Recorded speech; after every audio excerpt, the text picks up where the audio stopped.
Hey everyone, welcome to another user interface tutorial for the Godot engine. We're going to be doing one more animation-based tutorial before we get into some other UI stuff. For this one, we're going to create an animation when we first load our control nodes. This could be when the menu pops up, you have it scale up or fade in. And to do this, we need to do a couple of things and add some more logic to our animation components. And before I forget, as always, if you want to just grab the source files and take it from there, you can do that on my Patreon, and the link for that is in the description. There's also tons of other stuff on there from the first-person shooter tutorial series and some other things that I'm working on. So check that out. Now, before we jump into the logic that we're adding here, we're going to create some variables, and then we'll be able to work with those. Now, if we have an animation that we want to run whenever something first loads into our scene, we want to be able to set that with a Boolean. So we're going to add another export variable here at the top in our settings, or our options group rather. And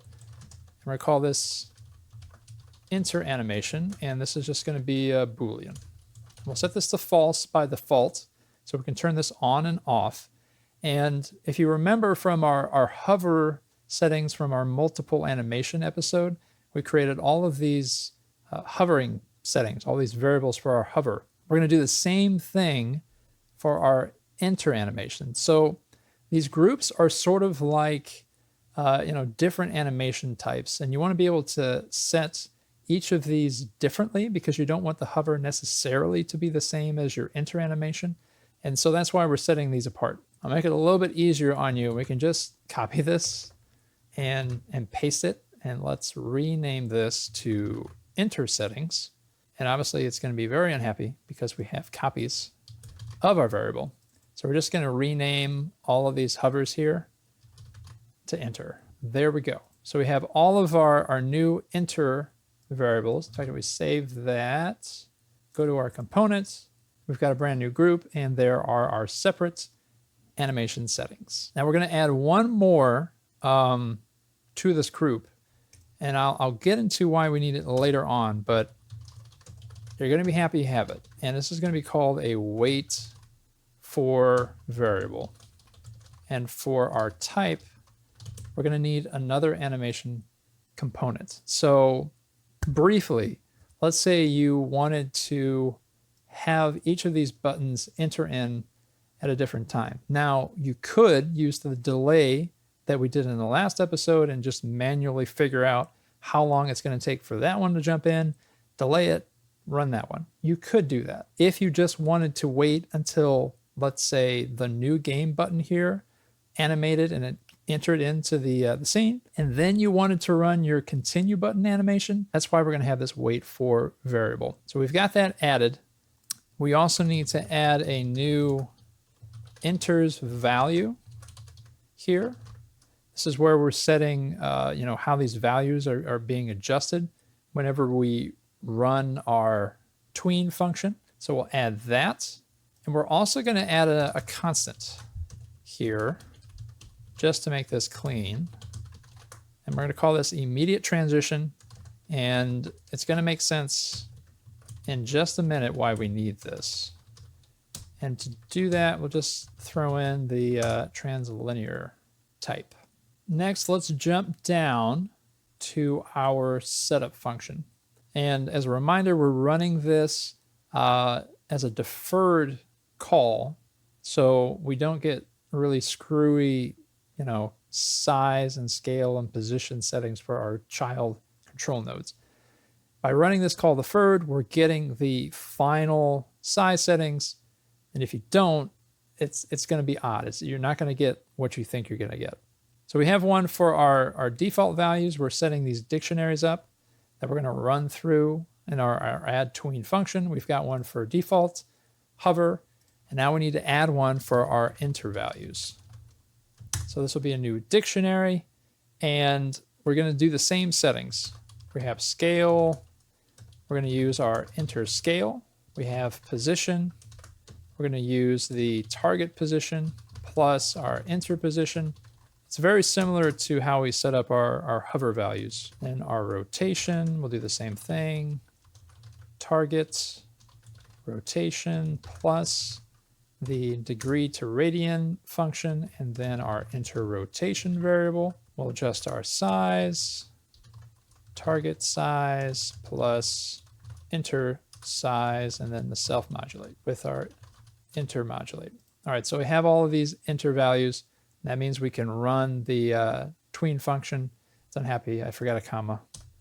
There we go. So we have our enter values. For now, we're just gonna get the enter animation working first, and then we're gonna do the wait for fix, because that's more of a fix issue than a feature. I mean, it is a feature, but it's a problem that we need to fix later on.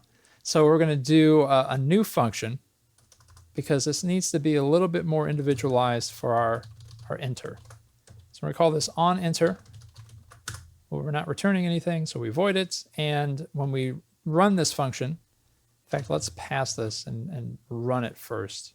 So in our setup, after we've connected our signals, if we are wanting to do an enter animation, so if we've checked that Boolean in our inspector, then we want to run our OnEnter function. And then we're going to add to this later, but for now, that's all we need. So then in our OnEnter function, we're going to run just our regular tween, and we're going to fill it with our values. And those are going to be our enter values. We'll make these run in parallel. Actually, this should always be true. I'll explain this in a second, but it should always be true. So when we're entering in, imagine you've loaded your control node. It has a default value. That's how it loads. But if you're making it scale up from 0, you don't want to scale it from 1 and then scale it to 0. That's not going to look good. You want it to start as 0. And we're going to use a tween to do that. And we can do that by setting the time it takes to do the tween to 0 seconds. And that's why we want to run everything at the same time. We just want to reset all those values back to whatever our enter values are, and do it immediately. So we set that to 0. We don't want any delay. We set that to 0. And then this is where we're going to use our immediate transition constant, because we don't want any weird bouncing effect. If you ever look at the transitions, and I'll actually leave a link to that in the description.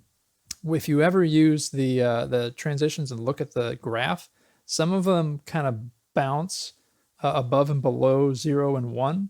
That's gonna kind of do some weird stuff. We just want everything to be zeroed out. We don't want anything to have a weird bounce in between those values. So that's why we're using the immediate transition. And we've set that to just a basic linear transition. And then easing doesn't really matter as much. So we can just set that to hover easing for now. All right, so we've got our tween. It's not happy with me. Enter values. I forgot the S again. I should just call them value. Enter values. Don't forget your S. All right. Now the case might be that we're waiting for something. Okay, so think of we've run this enter function. We've zeroed everything out. We've gone to the values that we want to enter in, our initial values. Now let's say we wanted to wait. Right? We wanted to wait until the parent loaded and it animated. So we're going to wait. If we are waiting, if wait for, we're going to pass. We're going to stop right there because we're going to do our actual entering animation in a different way. But if we're not waiting for anything, then we want to run our animation. And that's going to be just another add tween. We're going to go to our default values. So we're going to go back to our home base, our foundation. We'll use our parallel animations value. We will use our enter time in this case. Whoops, there we go. We're going to use our enter time in this case, our enter delay, because we did add that, right? Pretty sure we did. Yes, we did. We have our enter delay and then our enter transition. These are just all our enter variables that we added, and our enter easing value.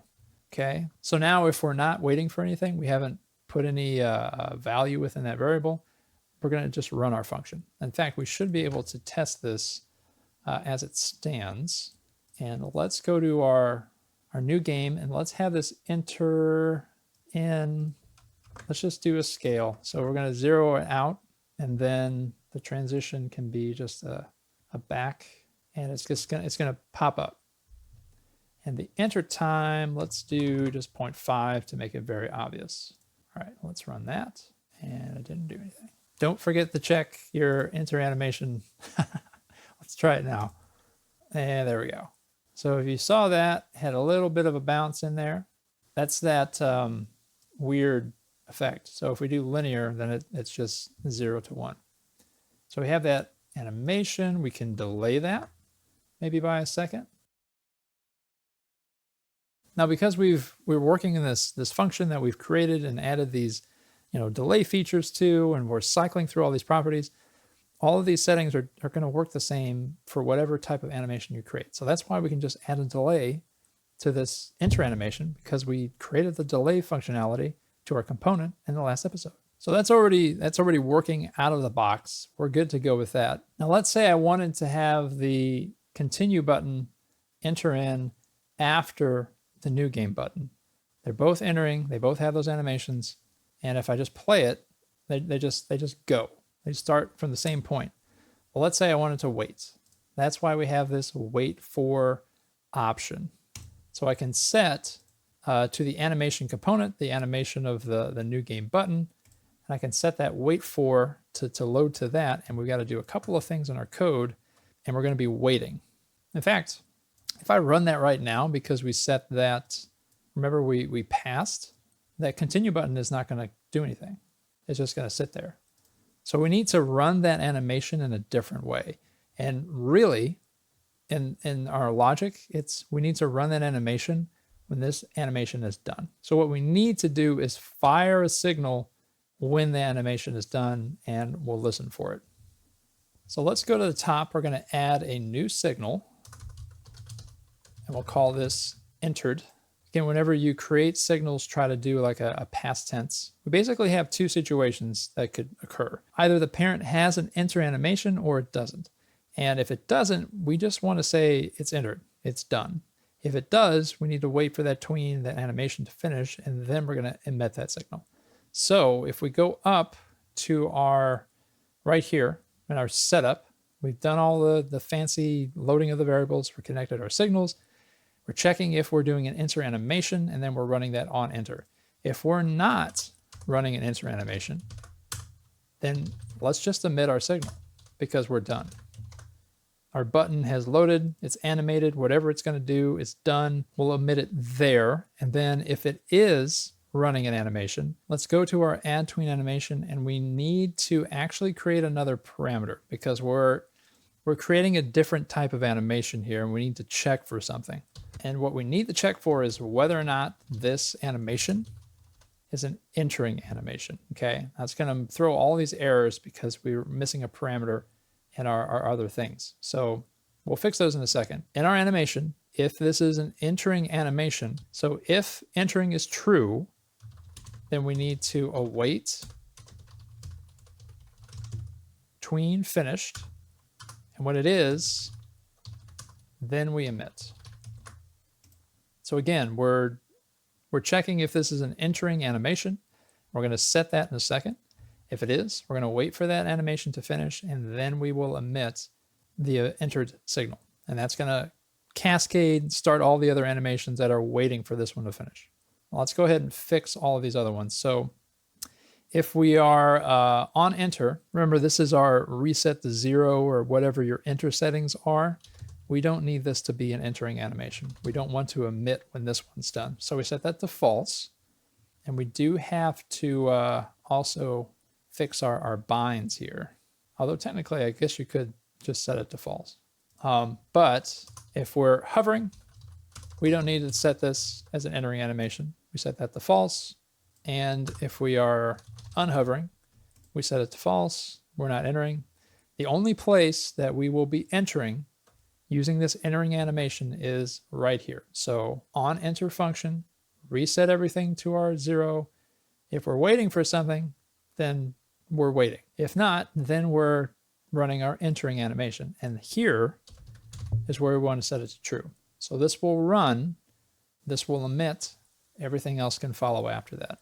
That might be a little confusing. I hope not. I'm trying to explain it as best as I can, but it'll make sense when it runs because it does work. Now we're not actually done yet because we are emitting the signal, but the thing that's waiting for this to emit doesn't actually know that it's doing that. It doesn't know what to do. So we need to make another signal connection with this entered signal. So we'll go back to our connect signals function up here, and we're going to add a if we're waiting for something. We need to take that node that we're waiting for and connect its entered signal that we created. And we need to connect it to our add tween, just like we did with the hover on and the hover off. And we'll make this nice and clean like we did with the other ones. And we'll fill out our parameters. This will be, we'll fill out our parameters. This will be default values, parallel animations, enter time, because this is going to be the enter animation, remember. Enter delay, enter transition, enter easing, and let's say that this node is being waited on by something else. So this needs to also be set to true. And I think we are good to go. So let's test this. And in this case, let's add, let's just show how easy this is now. Let's add an animation to our panel container, right? Let's make the panel container pop up. We'll add a new animation component to our panel container. And we will set some settings over here. We'll make it do an enter animation. Everything else is good with default. We won't worry about hover. And for the enter time, let's do 0.5 seconds. Let's add just a little bit of a delay. And let's have it bounce in, ease out. We'll start from a scale of 0. It's going to go to a scale of 1. And let's also make it transparent to the non-transparent. Let's just check that animation first. Boom, there you go, nice and easy. If we get rid of this delay, it's going to run at the same time. So we want to wait for our panel to load, and then let's do our buttons. So we go to our new game animation component that we've added. We'll change the wait for to our panel container. Let's try it now. There we go. So this animation, the entering animation, waited for the panel animation to finish, and then it runs. We can also do the same thing with our continue button. In fact, I think we're running that already. We're waiting for the new game. Let's add another one here to our third button, have another enter animation, zero it out, linear is fine, and let's wait for our continue button to finish. Have us take 0.5. So panel should run, new game should run, continue should run, then settings should run. And there you go. You just saw it takes like 15 seconds to add a new animation to the settings button, and you have control of when it comes in. You can add a delay, adjust all the settings that you want. I think this is a good stopping point for our animation portion, at least getting it going. We can jump into some user interfaces. We can start getting to the fun stuff. As always, thanks for watching. If you want the source files, you can grab on Patreon. And yeah, keep creating. All right, guys, if this tutorial was helpful, consider a like and subscribe to the channel, as we're going to be covering a lot more. Thanks to all of my patrons who keep this series going. You too can get access to the project source files by joining my Patreon. You can download everything there, and you'll also get early access to my videos and sneak peeks at future tutorials. Thanks for watching, and as always, keep creating.